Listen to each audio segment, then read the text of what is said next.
ambokolo, ambokolo, ambokolo, ambokolo, ambokolo, ambokolo, ambokolo, ambokolo, ambokolo, ambokolo, ambokolo, ambokolo.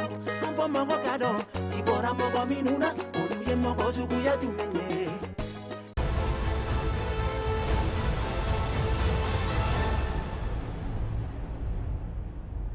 Auni ula, auni nyankuma, ambalima che anamsu, au munu sikilendo ka au na jeni wakatini na anga foli besi au bela jelema.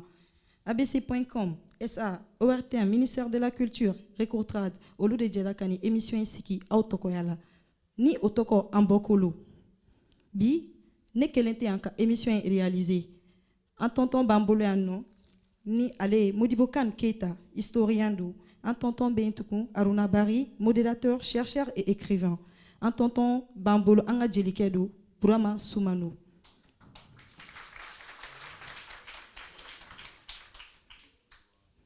No temena ka boyno anga émission marraine bi ambe foli la salima nale madame Jai Ramatoulaye Diallo ministère de la culture do no borain bi ambe jonga salon kono nale Safiatou Traoré ale de lakake commune 3 député anga foli belebele besama nere animatrice Alice Konate amena Siradi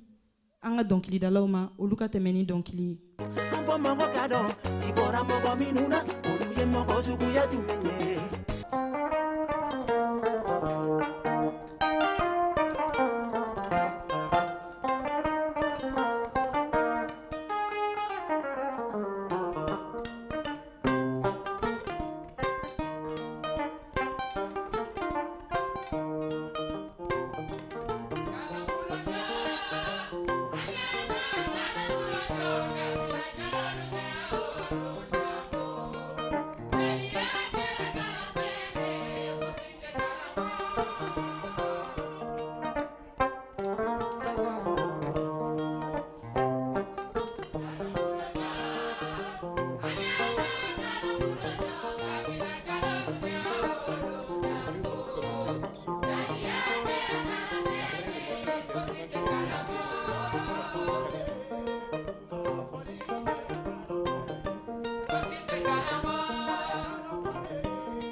Uya fo anuye yamuru ni burama jantunya fo anuye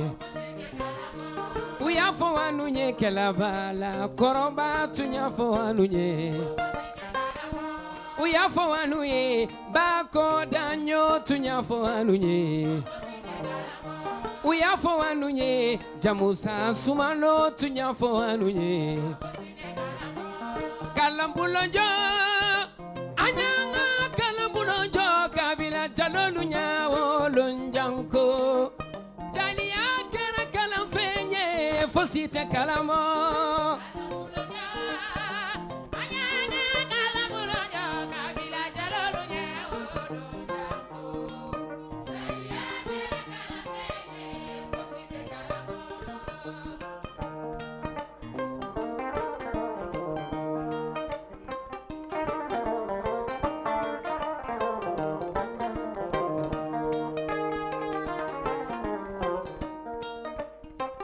Ubi jeliya de kala maninka jalolu be jeliya ge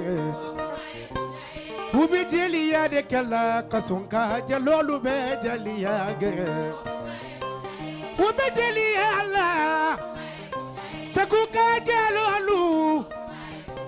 Ubi jeliya Allah muru janjalolu kalambulonjo anyanga kalambulonjo kabla jalolu nyawo lonjango mfa jeliya kɛra kalanfɛn ye fosi tɛ kalan mɔ kalan kalan kalan.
Ni tun ye Burama Sumano ka kalandenw ye u tun bɛ ka dɔnkili da kalanbulonjɔ.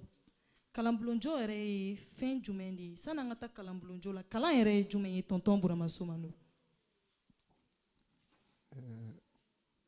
Alice, n bɛ foli di nabagaw de ma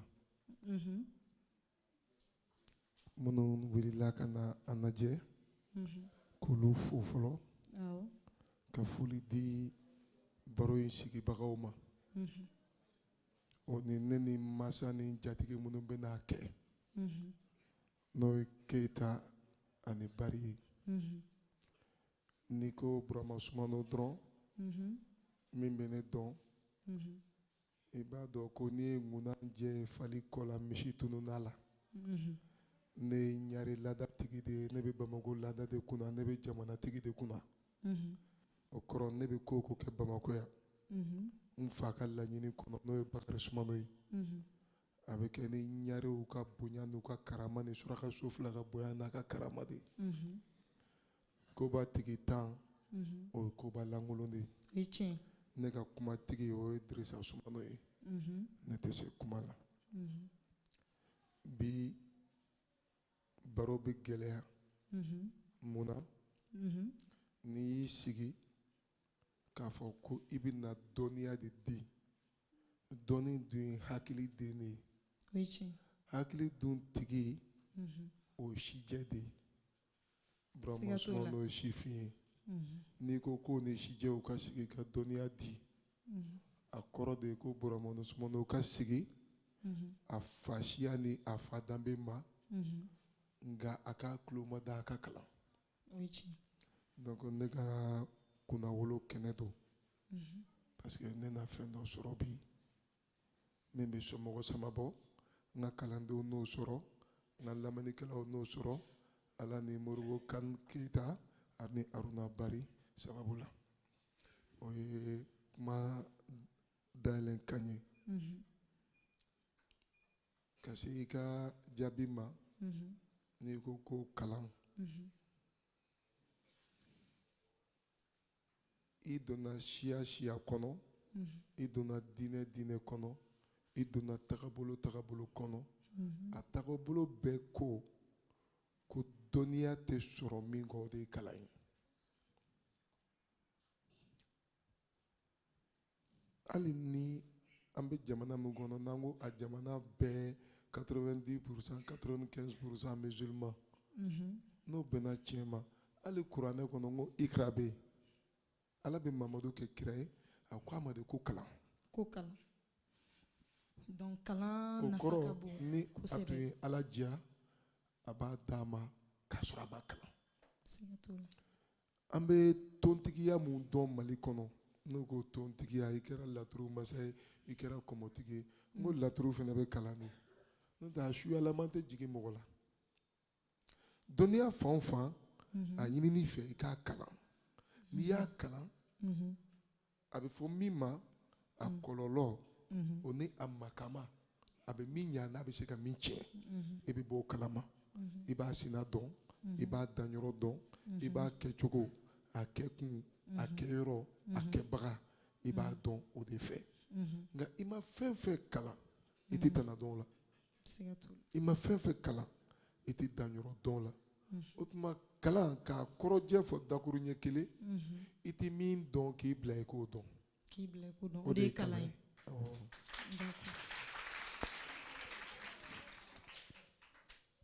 Faamuyali sɔrɔlo la ni o bɔra yen an sigikun ni émission yɛrɛ bɛ tali kɛ fɛn min kan n'o tɔgɔ an bɔkolo yɛrɛ ale ye fɛn jumɛn ye an bɔkolo. Simon Modé ni ɲininkali bɛ kɛ an bɔkolo la an jatigi muso bi yan honorable Safiatou Traoré. Jogo min bɛ Burama Sumano la o bɛ to k'a fɔ ko n'u ye ne wele kɛnɛ kan ko ne bɛ n to kɛnɛ kan ka mɔgɔ dɔw fo ne seko tɛ o la munna jahanama yɛrɛ ala y'a da de ko minnu t'ale fo ala y'o da o de kama n'o tɛ mɔgɔ jeni kun tɛ ale bolo n'i ye professeur fila ninnu sigilen filɛ ninnu ye ɲamakalatigiw ye olu tɛ mɔgɔ ka ɲamakala ye nka ne ye ɲamakala de ye n'i delila ka ɲuman kɛ ne ɲɛna ni ne ye ne b'a fɔ a bɛɛ fɔ kun tɛ ko e koyi a fɔ kun ye ko min ma ɲuman kɛ k'o ka dusu de i y'a faamu ale ye muso tafɛtigi ye nka don wɛrɛ an b'o baro bɔkolo ne ma da la ni fɛn bɛ Mali kɔnɔ bi kumakan ani kuma laɲini na min nafa ka bon ni nin yɔrɔ in ye ne ma da la n'an taara ɲɛfɛ karamɔgɔw bɛna kuma ka ɲɛ ka tɛmɛ ne kan nka ni jamana in cɛ mun ye ni jamana in sigi cɛ mun ye ni jamana in dilan kabi lawale k'a bila an ɲɛ siya o siya jamana o jamana n'o sigira k'o ye mara kɛ bɛɛ ye mara kɛ ni jumɛn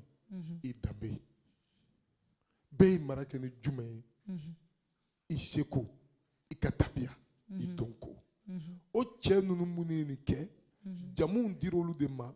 ko e ni ne ni an filɛbagaw ko jamu ta tiɲɛ ye yaasa an bɔ sira ka dɔn n'o ye an bɔra kolo min na kolo jumɛn ko don kɔ kolo de ko don bɛɛ bɛ bɔ kɔ kolo in de fɛ ka jigin o o tuma i bɔra kolo min na k'i k'o kolo kɛ i faden ye d'où la notion de la rivalité positive n bɔra fa mun na n b'a kɛ n faden ye k'a sɔrɔ n tɛ dangaden ye a ye ɲuman mun kɛ n b'o kɛ kelen bɛ tɛmɛ o la n sera kɛ o kɛ sa wa n tɛmɛna la sa wa n ma se k'a kɛ o nka n bɛ kɛ ɲumankɛla ye parce que n bɛ sira mun kan o tɛ kɛ tiɲɛni ye bi Mali mago bɛ nin na o tuma bɛɛ k'i bɛnba de waleya kuma in kɔrɔ dɔrɔn de ye nin ye o de bɛ ne bolo k'a las'i ma karamɔgɔw b'a tɔ ji d'i bolo n'Ala sɔnna. Bon o bɔlen ko yen nɔ ko sodɔn yiridɔn yɛrɛdɔn de ɲɔgɔn tɛ yen nɔ tonton e bɛ se ka mun fɔ an ye o ko in kan sodɔn yɛrɛdɔn yiridɔn ko nin bɛɛ kɔfɛ yɛrɛdɔn de ɲɔgɔn tɛ yen o dun bɛɛ bɛ bɔ bɔkolo kɔnɔna na. D'accord, n b'aw fo kosɛbɛ n bɛ jama fo kosɛbɛ minnu ye nin émission organisée n b'u fo vraiment nin de ye Mali ye vraiment Sumano y'a fɔ cogo min na a tɛ tɛmɛ nin kan mais yanni n ka o question répond n bɛna kɔfɛ dɔɔni komi vraiment Sumano yɛrɛ ko ko kalan kalan ye mun ye dɔnkili min dara sisan vraiment moi ça m'a beaucoup impressionné parce que tubabu yɛrɛ b'a fɔ que tout ce qui se concentre bien s'énonce clairement et les mots pour le dire arrivent aisément. I bɛ fɛn o fɛn dɔn n'i da waga dɔrɔn o kuma bɛ na i kunkolo la i b'a fɔ k'a ɲa kuma fɛn fɛn kan ka i permettre k'o fɔ o bɛɛ bɛ na i kunkolo la o kɔrɔ de i b'a dɔn mais e b'o dɔn cogo di n'i m'a kalan. Donc vraiment an kan ka Burama Sumano fo k'a ka folikɛlaw fo u y'a kalan de u y'a kalan. Donc o tɛmɛnen kɔ maintenant na a ko ko bɔkolo c'est comme ça a ye jamu ko min fɔ jamu ye fɛn dɔ de ye an b'a fɔ min ma un facteur d'identification ale de bɛ mɔgɔw bɔ ɲɔgɔn na k'a fɔ nin ye karisa ye nin ye karisa ye nin ye karisa ye nin ye bon maintenant e bɔra mɔgɔ minnu na n'i y'olu ka sira bila a bɛ komi i y'u janfa de i y'i somɔgɔw janfa donc maintenant o bɔkolo a bɛ n'a fɔ i filila i bɔyɔrɔ la i yɛrɛ ma tubabuw yɛrɛ b'a fɔ kabini antiquité romaine na ko connais-toi toi-même i yɛrɛ dɔn ni yɛrɛ dɔn tɛ yen foyi tɛ se ka kɛ baara fansi tɛ se ka kɛ donc vraiment ne bɛ se ka o de fɔ k'a fara a kan quoi ka fara i ka kuma in kan. D'accord o diyara n ye i bɛ se ka micro di an tonton ma ale ka dɔ fɔ an ye k'an bilasira déjà ale yɛrɛ ye émission in modérateur ye. Vraiment bi comment bila n b'a ye télé la nka n siɲɛ fɔlɔ ye n'a ka sigi denmisɛn don a ye kow ɲini k'u dɔn a ye kow faamu a bɛ min ɲɛfɔ mɔgɔw ye a bɛ somɔgɔ caman bɔ a bɛ mɔgɔ bilasira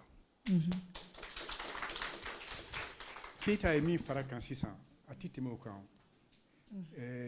greki dɔ bɛ ko Socrate ale de ko gnoti seuton connais-toi toi-même so dɔn yiri dɔn yɛrɛ dɔn de ɲɔgɔn tɛ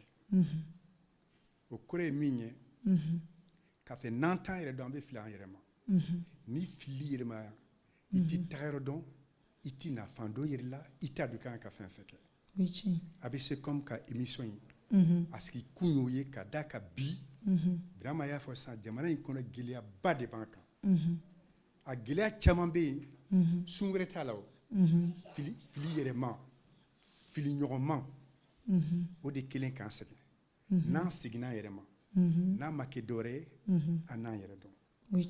merci ni bɛɛ y'i danbe dɔn kow bɛ ɲa émission in kɔnɔna na an bɛna baro lase Wagadugu ma Wagadu ale yɛrɛ ye jumɛn ye Wagadu ale bɛ sɔrɔ min ayiwa Alice ni ɲininkali diyara n ye nin yɔrɔ la komi u b'a fɔ cogo min na Burama Sumano ye maninka ye k'a tɛ fɛn dɔn Wagadu la tiɲɛ don Wagadu dɔnbagajɛw bɛ yen nka ne ma da la n'i bɛ Wagadu fɔ k'i bɛ Manden bɔ a la n'i bɛ Manden dɔn ne ma da la n dalen don kelen na bi Wagadu tabiya dafalen belebele n'i b'a ɲini dugu la i bɛ taa Kaba i b'a ye Kaba de nka o yebaga ka ca o faamuyabaga man ca n'o ma ɲɛfɔ Wagadu bi da kunkolo 7 a tigɛra a bɛnna san 7 gɛlɛya ma o san 7 bulonti de bɛ anw fɛ yen Kaba a tɛ kɛ Wageden kɔ o Wageden de ye Kaya Magan ko ye Wagadu kɔnɔ o de bɛ bila kelajeliw ɲɛ ka na Kaba a tɛ kɛ Wage musoman kɔ o ye Wagadu kɔɲɔmuso de ye ka di bida ma o de bɛ bila a ɲɛ a tɛ kɛ kɔɲɔ min kɔ kɔɲɔ baro de bɛ kɛ ka kamabulon lamini a tɛ kɛ siɲɛna sumu min kɔ kelajeliw bɛ sigi k'o sumu de kɛ Kaba o tuma Wagadu ɲɔrɔba de bɛ Kaba o tɛ se ka wuli k'a fɔ Wagadu a kun danyɔrɔ o dɔnbagajɛw bi yan nka o bɛnna min ma hakili jɛnna n'o ye n'i ko Wagadu i bɛ Senegal fɔ o diyagoya ye i bɛ Moritani fɔ o diyagoya ye i bɛ Mali fɔ o diyagoya ye k'a fɔ ko Wagadu o kɔrɔ dɔrɔn de ye Wagew ka dugu mun ye Wage ye olu ka dugu bi fili min bɛ don o kuma kɔnɔ Wage ye jɔn ye jɔn tɛ Wage ye o kama ni kumakɛla ko Wage a bɛ bɛn Wage ka fara foroba jamuw de kan nka fo hakili k'a faamu bari Wage bonda 6 mun kɛra Kaya Magan ye o ye Sise Ture Janɛ Berete Kuma Suguna ni 6 de welela ko Wage nka ni 6 fa o tɔgɔ de ye ko Dinga o tun bɛ Soni mɔgɔ kalannenw b'a fɔ Asuwan a tun bɛ Egypte nka Dinga mana dugu sigi Dinga y'a sɔrɔ dugu bɛ yen a y'a sɔrɔ dugu bɛ yen a y'a sɔrɔ siyaw bɛ yen n'u k'u ma ko karo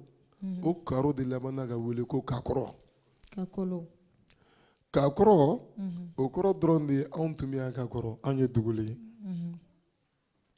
siya in welela ko dangoma dangoma kɔrɔ de daɲɔgɔnma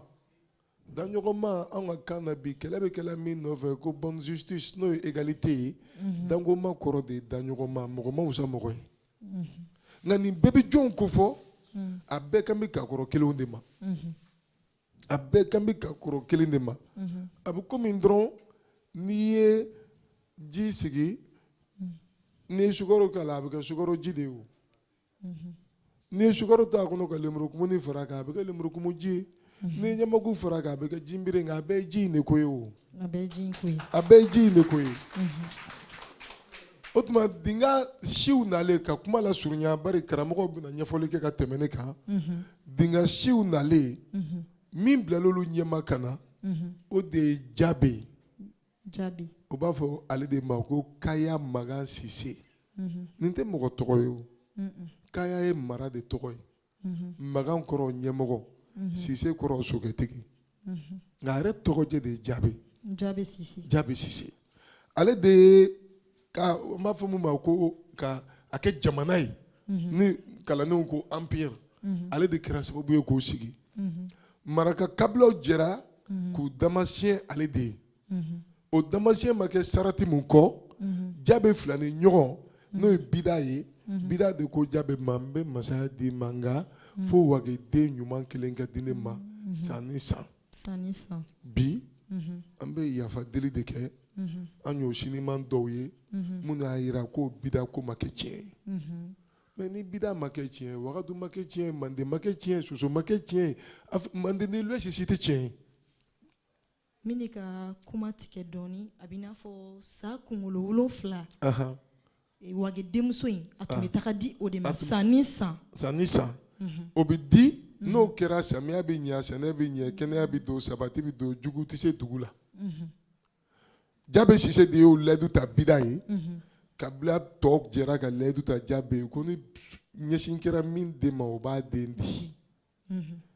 o kama an ka mɔgɔya fan o fan duguw sigira layidu de kan n'an b'a fɔ serment o de tun ye an ka hɔrɔnyaw ye i ka tigɛ na cori o tun ye wasakɛ ne ka ku bɔ o tun ye wasakɛ ala n kalila ala la n kalila kira la n kalili ma se nin ma hɔrɔn ɲuman ka kalili ma se nin ma i ka tigɛ n'a ye wasakɛ hɔrɔnya kɔnɔ tigɛ kɛra o mɔgɔ la o ye dugu bila i y'a faamu o tuma marakaw jɛra ka layidu ta Jabe ye Jabe ye layidu ta Bida ye o kɛra Jengede kulu de la o Jengede kulu o kulu de bɛ wele anw fɛ yen a ɲɔgɔnsina ko ŋɛɲɛmakulu l'enclume mythique historiens bɛ se o ma ɲɛfɛ sani ka tɛmɛ o yɔrɔnin kan o kulu in bɛ sɔrɔ min o b'anw fɛ Mande yan tarikutigiw bɛna d'i ma sisan tarikutigiw bɛna d'i ma Wagadu ye min kɛ o nɔbɔ de bɛ anw fɛ yen tariku ma bolo kan n bɛ fɛ ka mun fɛ Wagew ye layidu mun ta Jabe ye o tuma u ye dugu sigi komi ninnu de ye Wagew ye Wagew ye dugu mun sigi a bɛ kɛ jumɛn ye Wagew ka dugu o de ye Wagadu ye Wagadu maintenant ka na fɔ a ma Ghana o ye mɔgɔ kalannen arabuw de ka sɛbɛnni ye parce que Wagaduka tun b'a fɔ Kaya Magan ma ko Wagadu Ngana Ngana ça c'est le preux Wagadu Ngana mais arabu mun y'a ɲini k'a sɛbɛn u tɛ se ka nga sɛbɛn ni lettre NVLR t'a la et dans l'alphabet arabe il n'y a pas la lettre NVLR donc u y'a kɛ Ghana parce que olu ka prononciation bɛ kan de kɔnɔ tubabu fana y'a sɛbɛn Ghana avec GH avec ou sans H ça donne toujours Ga donc a ma se ka kɛ Ngana ye donc o ye Wagadu wele tɔgɔ 2 ye Ghana ani Wagadu awɔ parce que Ghana nacogo i bɛ k'o de expliquer sisan arabu de y'a fɔ Wagadu ma Ghana parce que Wagadu ka b'a fɔ Kaya Magan ma ko Wagadu Ngana Wagadu Ngana u ka masakɛ u b'a fɔ de ma Wagadu Ngana donc arabu y'a sɛbɛn l'empire de Ngana u bɛ fɛ k'o de sɛbɛn Ngana ka empire nka puisque a tɛ kɛ NVLR kɔ n'a tɛ kɛ NVLR kɔ NVLR tɛ hali français la o kama an tɛ se ka ŋɔmi sɛbɛn o i tɛ ŋɔmi sɛbɛn ne yan o i bɛ fɛn dɔ de sɛbɛn n'o tɛ i tɛ ŋɔmi sɛbɛn parce que a bɛ kɛ ni lettre min o tɛ ka kan na comme o tɛ arabu la cogo min a tɛ français la donc arabu y'a kɛ ga tubabu y'a sɛbɛn ga o de y'a kɛ empire du Ghana Ghana ka jamana o de nana ni appellation fila ye comme anw taara dɔɔnin kalan n'i y'a fɔ ko Ghana an b'a dɔn i kan bɛ Wagadu ma n'i y'a fɔ Wagadu an b'a dɔn i kan bɛ Ghana ma mais an ka cɛkɔrɔbaw filɛ so n'i k'u ma ko Ghana u b'a fɔ k'o ma deli ka sigi o ma deli ka sigi olu t'o dɔn fiyewu k'o deli ka sigi yan f'i k'a f'u ye ko Wagadu dakuruɲɛ telima na ne tun bɛ se ka nin yɔrɔ de d'i ma fɔlɔ ni Ala sago i bonya b'a la.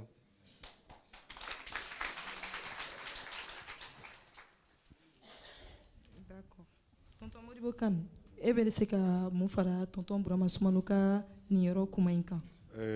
Est-ce que mina se ka caman fara a kan parce que Burama Soumano ye min fɔ vraiment c'est très clair mais n bɛ fɛ ka min fɔ fɔlɔ o ye Mali yɛrɛ ka histoire ye an bɛ jamana min kɔnɔ jamana kɔrɔba de don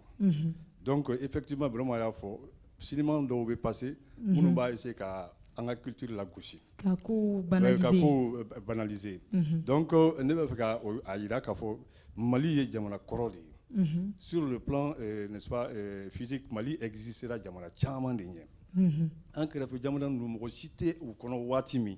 o tun b'an ka jamana de kɔnɔ parce que a bɛ fɔ o de la ko dugukolo yɛrɛ dilanna waati min na 100 miliyari 4 ani tila ɲɔgɔn i b'a ye k'a fɔ dugukolo dilanna dɔɔnin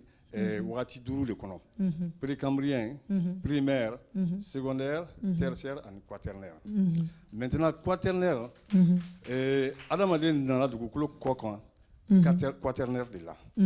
o waati mɔgɔ sigiyɔrɔma 4 de yirala k'a fɔ 4 spécimens l'australopithèque pithecanthrope néandertalien ani homo sapiens maintenant homo sapiens ni o dɔ yera Mali dugukolo kan donc homo sapiens o ye kabini adamaden ma kɛ tan cogo la fɔlɔ depuis n'est-ce pas l'origine de l'homme o b'a fɔ ma ko l'homme d'Asselar archéologue min y'a découverte kɛ c'est un archéologue français Théodore Monod ça a été fait en 1927 donc a bɛ fɔ ma ko homme d'Asselar o kɔrɔ ye ko Mali ye jamana kɔrɔba de ye sigiɲɔgɔnw foyi tun tɛ yen waati min mɔgɔ tun bɛ yan donc Mali bɛ jamana kɔrɔw fɛ a bɛ n'a fɔ a bɛ jamana fɔlɔfɔlɔw fɛnɛ fɛ voilà c'est ce que je vais dire donc au tɛmɛnen kɔ il y a les arts rupestres du Sahara c'est-à-dire dessin dɔw bɛ yen nɔ u bɛ kuluw la Sahara kɔnɔ donc waati min na Sahara tun tɛ tan a kɛra désert de ye sisan fɔlɔ sɛnɛ tun bɛ kɛ yen mɔni tun bɛ kɛ yen baganmara tun bɛ kɛ Sahara kɔnɔ Mali kɔrɔnfɛla maintenant o yɔrɔw de jara tan cogo la kuma min na a yɔrɔ kun ma ja mɔgɔw minnu tun bɛ yen u ye essayer ka bolonɔ dɔw bila kuluw kɔnɔna la u b'a fɔ olu ma ko comment on appelle rupestres du Sahara voilà bon o art rupestres ninnu olu fana b'a jira ko Mali ye jamana kɔrɔba ye kabini néolithique Mali mɔgɔ bɛ Mali kɔnɔ ensuite vraiment a y'a fɔ sisan nɔ Mali de kɔnɔ an ka jamanaba ninnu civilisation le Mali c'est un pays d'une grande civilisation c'est-à-dire Dongo ni Seko mɔgɔ si tɛ yen jamana si tɛ anw lamini na min bɛ se ka anw kalan o la o tɛ yen parce que Mali de kɔnɔ jamanaba kɔrɔba 3 yera yan n'a bɛ fɔ o ma ko empire du Ghana empire du Mali empire Songoye olu tɛmɛnen kɔ tuguni royaume ninnu tilala ka suit donc mara tun bɛ anw fɛ yan Dongo tun bɛ anw fɛ yan vraiment y'o kuma de fɔ sisan nɔ donc o de ye Wagadu ye alors a kɔrɔ ninnu an tɛna se ka segin olu kan c'est pas la peine parce que vraiment y'o bɛɛ fɔ ka ban maintenant fɛn dɔ bɛ yen nɔ il faut que o yɔrɔnin ka fɔ surtout film min b'a jira k'a fɔ komi Wagadu sako in ka o contester n b'a fɛ k'o de sɛmɛntiya sako in tun bɛ yen an ka Wagadu san o san u tun bɛ n'est-ce pas Wagadu bida u tun bɛ npogotiginin wageden yɛrɛ ka kuma ɲaami mɔgɔ min a bɛ se ka fɔ mɔgɔ min ma ko ɲaami c'est-à-dire a fa n'a ba bɛɛ ye jamu kelen jusqu'à 7 générations nka n tɛ bi ta ma dɛ bi kɔni ni min n'a fa n'a ba ye jamu kelen dɔrɔn ko k'ale ye ɲaami o tɛ ɲaami yɛrɛ jusqu'à 7 générations fɔlɔ a tun bɛ ten de bon mais bi a bɛ se ka accepter bi tile la c'est pas facile de trouver 7 générations quand même donc maintenant u tun bɛ npogotiginin de di sa i ma alors maintenant o wagati caman tɛmɛna sa bɛ a bɛ duwawu don sanjiw bɛ na nafolo bɛ sɔrɔ donc hɛrɛ bɛ na mais san laban min kɛra n'o o bɛnna Amadu Sakɔ ka fiancé ma n'a fɔra ma ko Siya Yatabari ale de taara labɛn kɛ a ko bon vraiment nin kɔni tɛna se ka kɛ ale ka fiancé in tɛna se ka di saba million in ma donc a nana ka na i dogo sa ka woda la ni sa bɔra sisan nɔ k'a bɛna Siya Yatabari minɛ sisan ka taa n'a ka wo kɔnɔ a y'a ka nbamuru bɔ a ye sa kun tigɛ o kunkolo panna ka taa bin yɔrɔ dɔ la sa y'i kanto a ma ko ni jamana in bɛ san 7 kalo 7 tile 7 kɛ sanji tina a ko k'a ka sira tɛ a y'a tigɛ tuguni dɔ wɛrɛ bɔra kunkolo minnu ye sanu ye dɔw ye wari ye dɔw ye jamaw ye a y'o olu de bɔ a ko k'a ka sira tɛ a y'a kunkolo tigɛ a tila k'a fɔ tuguni ko ni jamana in n'i ye ne faga ko ni jamanaden bɛɛ bɛ taa u bɛ taa min ne y'o ye nkalon ye marakaw ka déplacement tɛ gansan ye o u taara yɔrɔ o yɔrɔ non c'est vrai u taara yɔrɔ o yɔrɔ ala kelen bɛ ka u lakanda ka tila ka sa yɛrɛ ye duwawu dɔw ye c'est ça le problème n'u taara yɔrɔ u t'a sɔrɔ u b'u ka laɲiniw sɔrɔ yen donc yen yɔrɔ videla a ko k'a ka sira tɛ a ko n'i ye ne faga ni kunkolo in bɛ bin yɔrɔ o yɔrɔ o yɔrɔ bɛ fa jama la a bɛ fa nafolo la a ye dɔ wɛrɛ tigɛ tuguni a ko n'a ni o ye kunkolo naaninan o ye kunkolo naaninan ye vraiment yɛrɛ b'o dɔn ale ye Yalakaw ka jelikɛ ye dɔ binna Bamakɔ yan o de y'a to Bamakɔ kɛra capitale ye n'o tɛ a tun tɛ se ka k'a ye o oui c'est vrai o fana ye Bamakɔ histoire de ye n'an ser'o ma san min na an bɛ se k'o ɲɛfɔ l'origine de Bamakɔ bon maintenant ensuite a continué k'a tigɛ a ko ni ne faga ni kunkolo in bɛ bin yɔrɔ o yɔrɔ sanu tɛ ban yen mais Kanku Musa bɛɛ b'o kalama Askia Mohamed Touré bɛɛ b'o kalama u taara Magan ni sanu min ye bɛɛ b'a dɔn Mali sanu tɛ ban. Et ça, c'est le Ouagadougou qui explique ça. C'est comme Kanku Musa, c'était l'homme le plus riche. Donc, c'est l'homme le plus riche de la terre. Au XIIIe siècle. En histoire d'or. Voilà. Il y a un pèlerinage entre 1324 et 1325. À travers le pèlerinage, il y a un tara. Ka sanu ni mo la fo kata ayre buluban. Ka kila nani arabu sojolaw ye kana misiriw jɔ o misiriw dɔw bɛ kɔrɔn fɛ hali sisan. Bon, donc Askia Mohamed Fene ou Nyoronga, elle est à Konma Kanguta Moussa Tabo. Mais au bas, il y a lors du bourré, du galam et du bambou, ça il faut expliquer. Ça nous devait boire Alice Sankai, ou le devait boire Alice sans Sigasso. Est-ce que tu as compris? Voilà. Donc finalement, assez les Koulo Lama, avec ça, Koulo Tika Bina. Donc, aye atisika singata dugu kono tuguni aye Siya Yatabari tega mina sisan u yɛlɛla u ka sow kan u bolila u taara Manden de u taara maninkaw fɛ yen u selen Manden u ko u y'u ka kow ɲɛfɔ maninkaw ko komi maninkaw fana tun bɛ bolola o waati marakaw de tun bɛ bɛɛ mara o de y'a to u k'u kan ko marakɛlaw olu de tun b'an bɛɛ mara donc sisan o fana diyara olu ye olu fana ko k'a y'aw sigi yan a na kɛ sa kɔ yi di sa kɔ vous serez les héritiers du serpent. Donc, avec Sako, il dit, Amadou Sako est né. Amadou Sako. Voilà, oui, Sako Djamoué. Donc, d'où vient l'appellation Sako? Bon, Alice. Oui. Mais c'est Camille Farouka. Quand il y a l'ambemaro ka famu, ka fo Mali dronte. Il mana Gelen Fenfeta, continent Fenfen. Il y a une civilisation qui fait ce qu'on appelle la bénasse qui est donc on va faire un mythe de fondation. Mythe de fondation. Mythe fondateur. D'où est-ce qu'il à la calme de tout un tiamam. Mythe de fondation, il va se à Doubé, on appelle fondation mythique. Mais il y a des mythes de fondation historique. En cas bisuina, en cas biulaina barobo de camp. Car faut Ouagadougou sikira chodi. Faut qu'on en se mandema. Gabiambe kuma Ouagadougou camp. Donc, à kanake ou ban kuma yelema. Car faut ni fait minte sebene ou l'ou fait au tetnyai. Au kelenye. Parce qu'il y a une boubara. Paris sigitu en bas don. Athènes sigitu en bas don. Et Angleterre n'a fait un mythe fondateur bala. donc an kana kɛ k'a fɔ nin ye i n'a fɔ nziri don bi anw de m'a milité nka a kɛra minnu ɲɛna olu bolo nziri tun tɛ dɛ donc o ye fɔlɔ ye filanan ye min ye a ka di ne ye Birama k'i da maga a la Keyita b'a dafa Wagadu a mɔgɔw bɔra min ka se Wagadu Birama ko minnu nana Mama Dinga a n'a dencɛ 6 u bɛ se yen don min na mɔgɔ jɔnw tun bɛ a da sera a ma Kagɔrɔw a ka ɲi ka sinsin ka dɔɔni ka ɲɛfɔ an ye bawo jamu minnu b'an fɛ yan a caman bɛ tali kɛ Wagadu la i y'a fɔ sisan fɛn caman bɛ an b'a kɛ a kɛra Songoyi kɔnɔna la a kɛra Mali kɔnɔna la a kɛra Segu fanga kɔnɔna la nka bɛɛ daminɛra Wagadu a ka ɲi an ka sinsin ka k'o ɲɛfɔ jama ye merci. Tonton Burama Soumano i yɛrɛ ye kuma faamuya kosɛbɛ a diyara n ye parce que nin fɛn in diɲɛ bɛɛ de bɛ nin lajɛ bon n seere filɛ o ka wusa Ala kali ye parce que professeur bɔra ka mun seereya o ye wasa kɛ k'a fɔ ko Wagadu bida kunkolo binna Bamako dugulenw de b'o dɔn a bɛ fɔ kɔ min ma ko Bamakɔni min ye dugulen o b'a dɔn ko Bama t'a kɔnɔ mais bida kunkolo de b'a kɔnɔ Bamako dugulen bɛɛ b'o dɔn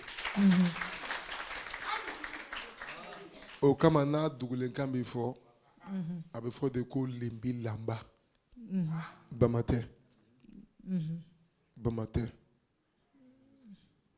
o kama a bɛ fɔ ko ɲaare n'o tɛ o jamu tɛ o n ko bida yɛrɛ sɔn kan dɔ de ye ɲaare ye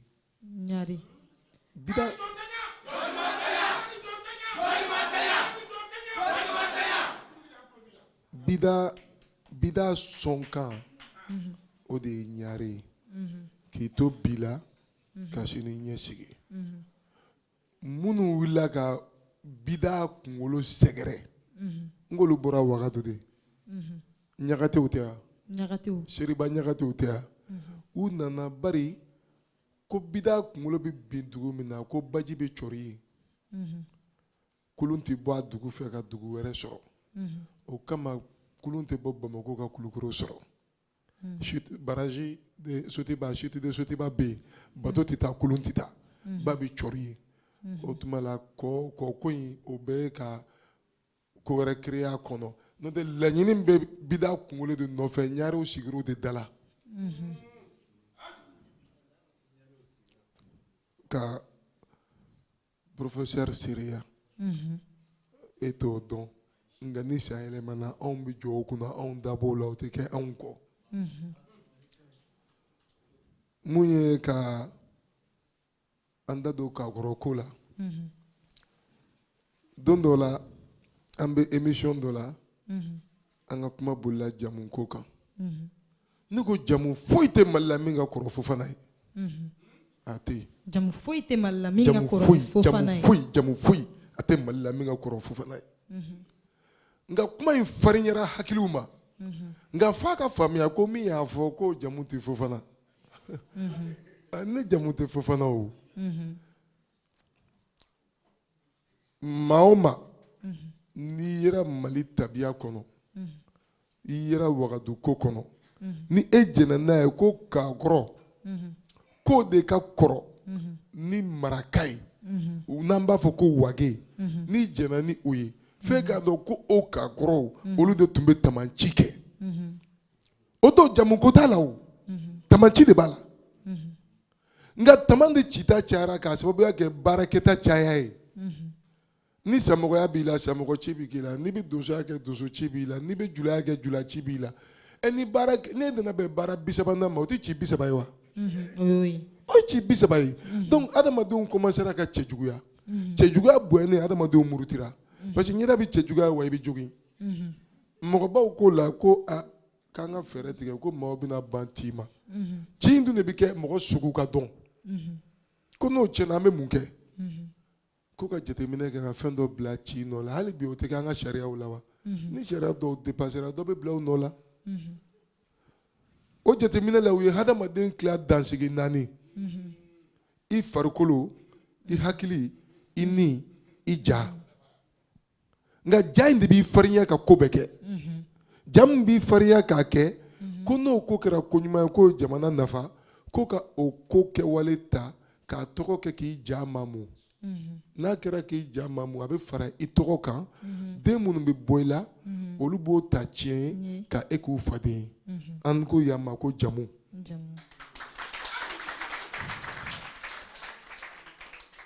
o jamu a bɛ daminɛ jɔnw fɛ yen a daminɛna kakɔrɔw de fɛ yen kodɔnna bɛɛ b'a dɔn jamu tɛ tubabu ko la n'i donna arabu fɛ yen ibunu de bɛ yen ani bint n'i donna suraka fɛ yen olu aga mint ani walet o de bɛ yen jamu tɛ yen o jamu tɛ yen o a b'anw de fɛ yen o e delila ka mamadu jamu mɛn an bɛna fɔ yan u jamu ye hayidara sirifu y'a dɔn hayidara ye jamu ye mali de la sirifu ka hakɛ to sirifu y'a dɔn hayidara ye jamu ye mali de la taa moritani sirifu bɛ wele akseyi o ye hayidara ya maroko wura tɛ sirifu ya i ye hayidara mɛn a la wara donc sisan an bɛ fɛ ka mun fɔ kakɔrɔw de ye jamu ko daminɛ ni ko ma ɲɛ a bɛ kɛ bonyaw ka segin bonyatigiw ma o de bɛ kow tiɲɛ e bonya o fɔli ne fɛ o tɛ fɛn bɔ ne ta la n'i ye mɔgɔ mɔgɔ bonya ala b'i bonya o kama kodɔnnaw ko mɔgɔ tɛ bonya ko karisa don mɔgɔ bɛ bonya ko adamaden ni bonya de ka kan jɔn don a bɛ mun kɛ a bɛ se mun na n'i ye bonya sɔrɔ o la e tɛ kɛ mɔgɔ bonya la ye bonya bɛ siri de ko bɛɛ ni bonya ka kan kakɔrɔw de ye n daminɛ o don u y'a tila jamu 3 den fɔlɔ jamu o dira o de ye hohana fɔlɔ hohana an de b'a fɔ ko fofana kakɔrɔw yɛrɛ b'a fɔ de hohana jamu ko daminɛ n'a ye yan de o tuma la ni mɔgɔ jamu kɛra fɛnba ye o kɔfɛ ala ye bonya wɛrɛ de d'i ma nka bonya daminɛna min na jamu ko la o ye magan fofana de o kama jeliw b'a fɔ magan fofana magan magasa magan kamara ça c'est les premiers patronymes minnu dilanna kakɔrɔw fɛ fofana ye fɔlɔ ye kamara ka mara u y'o don marakakan kɔnɔ marakakan tɛ kakɔrɔkan don k'a ye sankolo de ko ye san o don adamadenw dalen don ko fɛn dɔ b'an ni san cɛ min bɛ fanga boli an kan hali n'an t'a dɔn o kama i ye jamu mɛn anw fɛ yen n'i ye kan mɛn a la ni 100 don 90 bɛ ka kuma ala de kan a bɛ ka kuma sankolo de kan ala mana mɔgɔ min bila k'i kɔn dugukolo kansigi la ala ko k'a y'o hakili kɔrɔbaya n'i ta ye a ye fɛn dɔ ye i ɲɛ aw bɛ ka jɛ k'a ye ɲɔgɔn fɛ ale ye min ye e m'o ye o nka e bɛ ka min ye bi ni ne ni tonton Bari sigi sisan a bɛ n'i da don 1960 ninnu ni 70 an t'an ta kɛ lamɛnni ye ah d'accord mais a juguman ye min ye tugun an ka perte yɔrɔ jumɛn y'a la n'an ko 2019 an bɛ tila ka jɛ k'o ɲɛfɔ de ale bɛna min fɔ an m'o ye mais an bɛ wagati min na an bɛ jɛ k'o ɲɛfɔ de parce que an n'a bɛ ka jɛ k'o kɛ o tuma la o kɔrɔ ye di ale ye min ye ne m'o ye ne ye min ye an bɛ k'o ye ɲɔgɔn fɛ ni ale hakili ma mɔ ni ne ta ye ne hakili bɛ mɔ n'ale ta ye wa donc ala mana min bila k'i kɔn dugukolo kansigi la a ko k'a y'i mara di o ma ni hakili ye o de ye k'a mara ala ka mara o kakɔrɔ kelen komi tonton ko n ka dɔɔni fɔ o jamuw na o kakɔrɔ kelen bi an bɛ yafa deli kɛ jamu ko de ɲɛ tununna bi parce que u b'a fɔ kakɔrɔ bondaw dɔ ma kaɲasi kaɲa reme kaɲa leme dɔ b'a fɔ tarawele d'accord tarawele don wa tarawele kelen de don wa non n ko fila ni fila de tɔgɔ don kaɲa ye kungo de ko ye a bɛ fɔ kungo de ma ko kaɲa maninka b'a fɔ ko dan o kama maninka b'a fɔ jamu in ma danbɛlɛ dan ye kungo ko ye dan bɛlɛ o ye kungo bɛlɛ ko ye donso min tɛ bɔ kungo kɔnɔ o de ye danbɛlɛ ye nka min bɛ kungo kɔnɔ maraka fɛ yen maraka ko ma ko kaɲa reme wali kaɲa leme nka u y'a fɔ jɔn ma kakɔrɔw de don o don an b'a fɔ o ma cogo di ko jula bi ni ko jula o be commerçant de fait alors c'est jula est taniga segin kela de koyi lambilan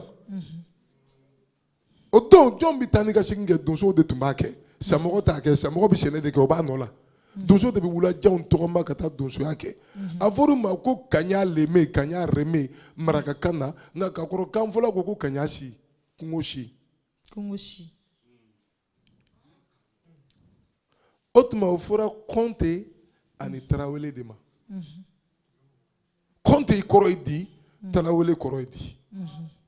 nka bi n'an taara an jatigiw deli honorable ka hakɛ to dɛ n'i ko tarawele ma ko hayidara tɛ a tɛ wari d'i ma mais bɛɛ b'a dɔn tarawele y'a ka kɔrɔ kira tile ye kisi ni nɛɛma b'a ma a ka kɔrɔ a tile ye sisan an ma kuma ta sisan k'a fɔ ko dinga bɔra Asuman a ma kɛ Firawuna tile la o don Mamadu bɛ yan Mamadu tɛ yen o Mamadu ka bon a ka bon silamɛ bɛɛ bolo hali ni tɛ diinɛ kɔnɔ il faut reconnaître qu'il a apporté une civilisation dans l'humanité a ye fɛn dɔ dilan adamadenya la o nka o kɔrɔ tɛ l'humanité a commencé par le prophète paix et salut sur lui o tɛ civilisation ma daminɛ ni ale ye adamadenya ma daminɛ ni ale ye ale nana civilisation sɔrɔ yen a nana de pour apporter des corrections son apport c'est rendre l'homme plus humain a nana o de kama mais k'a fɔ k'a nana fɛn de di adamadenya tun tɛ foyi dɔn min na o fɛnɛ tɛ o diinɛtigiw ka hakɛ to tarawele fɔra min ma a tɔgɔ ko kajali a bɔra dugu min na dugu tɔgɔ Jakura maninka bɛ se k'a fɔ mɔgɔ ye ko tarawele y'a daminɛ n'a fɛ yan bamanan bɛ se k'a fɔ n ko ni maninka ye tarawele fɔ a bɛ cɛ fila fɔ Damasi ni Turamagansi ye tarawele ko banna Mande o Damasi Turamagansi n'anw yɛrɛ kun kɔnna ka na ni Turamaganti bɛn wagati kelen ma ayi n bɛ fɛ ka min jɛya a ma daminɛ Mande o tarawele Sisawane o tɛ yan olu t'a dɔn ko Turamagan bɛ yen o ayi Soma dugu filɛ Mɔti don dɔ la tarawelew ka dugu tɛ yan olu t'a dɔn ko Turamagan bɛ yen o kababulon kama bɔra o Soma dugu de k'i yɛrɛ sɔrɔ kɛyɔrɔ donc ni o yɔrɔ ma faamuya mɔgɔ bɛ tunu Kajali Simbo ka donsoya kɔnɔ ni funteni tɛ kungo kɔnɔ sumaya mana jigin sogo tɛ bɔ a bɛ funteni karaba u b'a fɔ funteni ma tra a bɛ tra wele o kama ni funteni bɔra tra ni bɛ bɔ an na o funteni kisɛ de ko don a bɛ tra de wele a bɛ funteni wele sogo bɛ bɔ a b'a ka fagata faga u k'ale ma ko tra wele donso a filani ɲɔgɔn u ko ma ko kɔnte kɔnte maninkakan na o ye bɛrɛba tiɲɛ de ye bi an bɛ yafa deli k'an ka jeliw fɛ olu bɛ bɛrɛba tiɲɛ fɔ u t'a fɔ kun dɔn a kan ka fɔ min kama u t'o dɔn c'est aller à l'encontre des interdits bɛrɛba tiɲɛ kɔrɔ de ye nin ye munna a fɔra filani ɲɔgɔn ma parce que a tun bɛ fɛn dɔ kɛ adamadenya kɔnɔ dabɔn kama tɛ parce que a t'a dɔn mais a tun tɛ bɛn parce que a ma lamɔ adamadenw bolo o ni e ni ne b'an tugu ka tiɲɛni kɛ o tɛ kelen dɛ min y'a kɛ n'o t'a dɔn o t'a bɛ faamu o b'a fɔ ma ko kɔnte tarawele nin fila de ye kungoden ye a fɔra nin fila de ma kaɲasi ani kaɲareme o tuma e bɛ jɔn kɛ kaɲasi ye ka jɔn bɔ a la a bɛ komi ni mɔgɔ min ko Ture ye wage ye Sise tɛ wage ye i b'o kɛ ni kan jumɛn ye n ye nin yɔrɔ di i ma nin ye tarawele ni kɔnte ye n'i ye nin lajigin i bɛ jamu sugu bɛɛ bɔ nin kɔnɔ ka na se a fɔra minnu ma ko samɔgɔ ka na se a fɔra minnu ma bi o samɔgɔ kelenw ma bi anw fɛ yen ko bula ni jeliw b'a fɔ o bula ma ko bugujɔ bila fakoli ye donna bugu jumɛn kɔnɔ n'a b'o bila a bɛ hakɛ to kuma in tɛ taa ɲɛfɔli kɔ parce que o bɛ bugu min fɔ ko kamabulon masaren de sigilen filɛ Sunjata Keyita ma deli ka kaba ye jata n'i ye Mamadu Konate su la wuli bi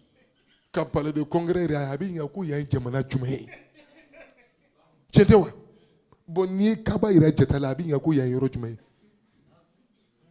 jata ninnu bɛ kaba kurukanfuga ninnu dɔn ni donsow sira kungo kɔnɔ u bɛ ɲɔgɔn kunbɛn u bɛ taa parce que c'est un terrain neutre maa si ka yɔrɔ tɛ u bɛ si ka sogo jeni ye u bɛ ɲɔgɔn lakanda binibini kɔlɔn u bɛ kaba ni kela cɛ u b'o dɔn o y'u ka sɔnnikɛyɔrɔ n'u ka dafalen yɔrɔw ye tonsonin mango u b'olu dɔn o bɛ kulu sanfɛ de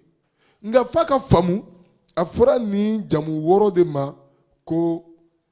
samɔgɔ jɔn don sɛnɛkɛlaw de ko don donc n'i ye kakura fɔ samɔgɔya bɛ kakura de kɔnɔ kamara koromaga kamisɔgɔ bagayogo danyogo sinayogo ni jamu wɔɔrɔ don n bɔra ka kamara fɔ nka koro ye basi de ye maninkaw b'a dɔn koro ye basi de ye o basi de ko don koro magan kɔrɔ de ko koro ɲɛmɔgɔ kamisɔgɔ k'a ye sankolo ko ye min ye ji ko ye sɔgɔ ye gundo ko ye sanfɛ ji gundo tigi n'o se ka ye sɔrɔ taa kiri na kamisɔgɔ jeliw bɛ yen o b'o yir'i la ye bagayɔgɔ bi u ko baga ye u y'a kɛ an ka nin couleur ye non f'a ka dɔn mɔgɔ fɔlɔ minnu ye gala don anw fɛ yen olu jamu de ye ko wulale jawaraw don u ye couleur minnu don u tununen tɛ dɛ u dɔnnen don dɛ k'a fɔ jawara ma wulale a sɔrɔla galako de la ni baga tɛ baga kɔrɔ de ko mercure de ko don o kama u b'a fɔ ko baga kunkun ani baga ɲɛɲɛ ko sanu bonba bure sanu ɲɛbile a dɔgɔma bure sanu ɲɛwule k'a tun n'a faama ni fantan ko ɲini ko ɲuman ɲini ko jugu parce que n'i ye baga k'a kan a bɛ kunkun ni ɲɛɲɛ de bɔ ɲɔgɔn na artisanat b'a traité ten de mercure de don n'i y'a k'a kan a bɛ bɔgɔ nɛgɛ falaka sanu a b'u bɔ ɲɔgɔn na o de ye kunkun ni ɲɛɲɛ ye ko baga yɔgɔ ko mercure gundo bɛ min bolo o de ye baga yɔgɔ ye o kama n'i y'u majamu dɔrɔn i bɛ sanu ko in fɔ a la o ye samɔgɔ den dɔ ye o tuma la n'i ko daɲɔgɔn dan ye kungo de ko ye dan ɲɔgɔn kɔrɔ di mon compagnon de brousse i ni mun bɛ donsoya kɛ ɲɔgɔn fɛ n daɲɔgɔn o b'o mɛn sɔrɔsiw de fɛ tɛ sa sinaɲɔgɔn n sen ta ɲɔgɔn ni mun bɛ tɔgɔma kɛ ɲɔgɔn fɛ ni jamu b'u yɛrɛ kɔrɔ fɔ nka kegunya de t'a d'i ma a bɛ kalan de ni n ko n bɛ nin jɛya ni jamu wɔɔrɔ a fɔra ninnu ma ko samɔgɔ don a tɛ f'u ma ko bula abada o koro magan denkɛ fila bɔra koro magan na min sigira koro kunna o ye basitigi de ye den bɛ n'a fɛ yen den bɛ n'a sɛgɛrɛ i b'i gundo f'a ye a b'i mago dilan sutura kɔnɔ a t'i lebu k'a kɔrɔ kan yɛrɛ la i b'a fɔ ko k'a dunbuya k'a gundo ɲɔgɔnya n y'a dunbuya o tuma i ye mɔgɔ min dunbuya n'a y'i mago dilan sutura kɔnɔ o de y'i gundo kɛ ɲɔgɔn ye o kama a fɔra ma ko dunbuya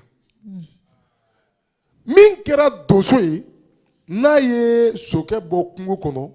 ka na n'a ye so kɔnɔ k'a kɛ sokɔnɔ bagan ye a fɔra ma ko si sɔgɔ sokɛ gundo b'a fɛ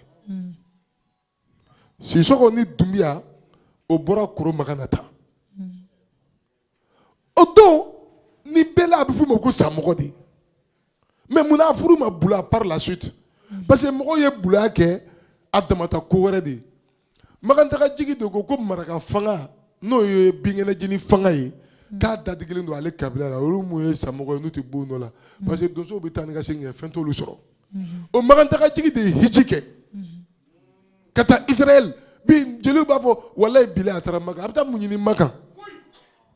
ale bɛ don min na Rasulu ma na a taara mur de lamentation de la Israël fakoli bɛna don min ka bɔ Makan fakoli bɛ taa mun ɲini Makan Rasulu soma yɛlɛmana san 100 ni kɔ fakoli nana a bɛ taa mun ɲini Makan a hijira de nka a ma taa Makan hiji bɛɛ tɛ Makan taga ye sa. Donc a taara mur de lamentation de Makan taga jigi taara mur de lamentation de la o Makan taga jigi ale de nana ka donsow ka tɔn sigi denmisɛnniya t'a la mɔgɔkɔrɔbaya t'a la min mana don i ɲɛ o y'i ka donsoba ye n'i donna i fa ɲɛ i fa y'i ka donsoden de ye ɲamakalaya t'a la jatigiya t'a la o kama donso tɔn kɔnɔ bɛɛ bɛ se ka dɔnkili da a bɛ f'o ma de ko donso sɛrɛ jeliya t'a la a sariyatigi ye amurutigi ye o ye jumɛn ye égalité justice transparence magantagajigi y'a sigi tɔn ye dawula sɔrɔ a bɛ ka maraka fanga kɛlɛ maraka ko tonton Burama sani k'i ka kuma tigɛ i touchera mur de lamentation na bɛɛ t'a dɔn mur de lamentation ye fɛn min ye i tɛ a expliquer dɔɔni ale bɛ Israël ɲɛji kumakɛla suruma na k'a fɔ ko ɲɛji kogo hali bi o kogo kelen o tana ma kɔrɔbɔ i ma haju foyi yira ala la n'o kogo ye ala ma min ɲɛnabɔ ye a taara ka ala deli de maraka fanga mun bɛ k'a kɛ binkɛnɛ jeni jeni fanga ka bila kan ala ka se d'a ma k'o ta ka bɔ yen nka a nalen a ma ko in kɛ ni mugu ni kisɛ ye mais il était très méthodique a ye organisation mun nati o organisation de juguyara maraka fanga ma n'o ye donso tɔn ye parce que n'i ko donso tɔn a bɛ komi n'i ye armée bɛɛ sɔrɔ k'o k'i kelen ta ye maraka nana dɔn ni nin ko in nin bɛ ka taa ni cogoya min ye n'an ma fɛɛrɛ tigɛ ka jɔda di ninnu ma ninnu laban b'an ka fanga minɛ na maraka ko k'an k'u labila k'u bila qu'on les libère o de kama a fɔra ko bila o kama n'i bɛ bila majamu i b'a fɔ de n'i ko bila bila bɛ sɔn k'a muso bila k'a den bila k'a mago ɲini parce que cɛ o cɛ i ko i bɛ kɛ cɛ mara cɛ ye i bɛ kɛ jamanajɔ cɛ ye e nin b'i muso kan i nin b'i den kan i tɛ cɛ wɛrɛ sɔrɔ k'a mara parce que tɔw bɛ n'u muso de bila ka tugu e kɔ u b'u denw de bila ka tugu i kɔ u bɛ jɛ u ka dumuni duman kɔ ka tugu e kɔ ni e y'a yira k'a fɔ e tɛ se k'i mabɔ i muso la i t'i mabɔ i den na jɔn b'a mabɔ a ta la ka tugu e kɔ o kama ko bila k'o kariya b'a la k'o kɛ su bɛ ka ko sɔmɔnɔ tɛ bɔ ji la kɔrɔlen jango n'o buranaka ka bulanɛgɛ binna ji la n'i ye kuma sara anw kɔni na f'i ka to k'anw kɔri de n bɛ jɔ yan fɔlɔ. Merci. N bɛ dɔ fara Burama ka kuma kan komi a yɛrɛ ko su bɛ ka ko n b'a fɛ ka kuma dɔɔni jamu dɔ wɛrɛ kan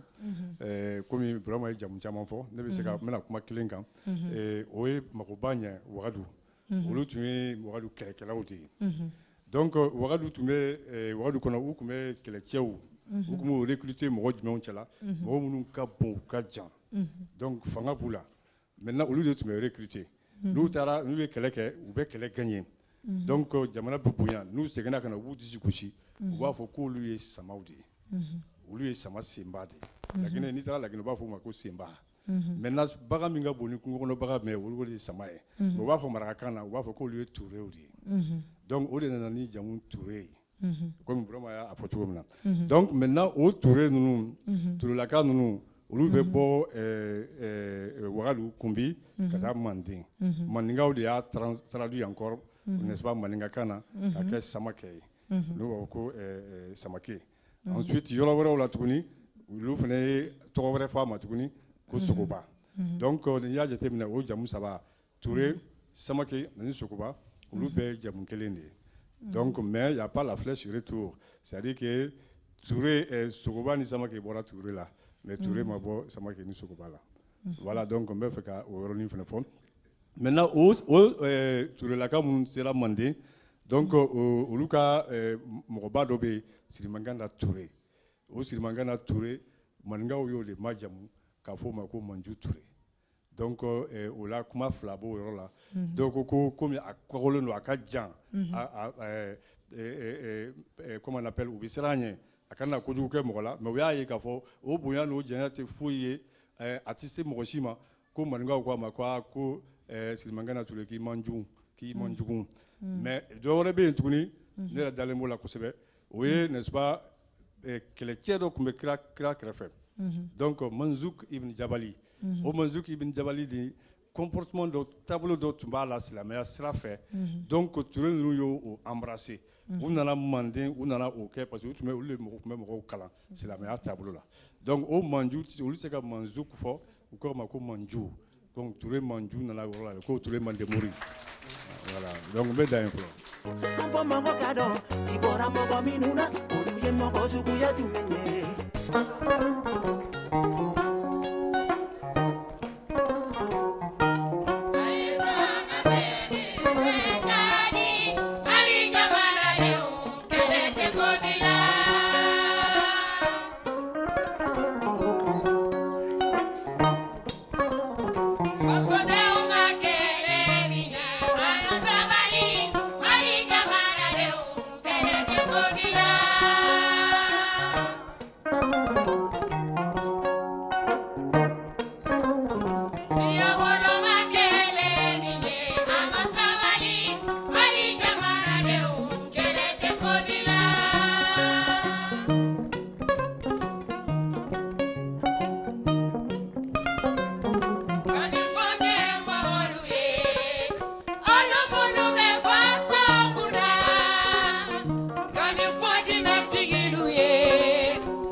Ambakolo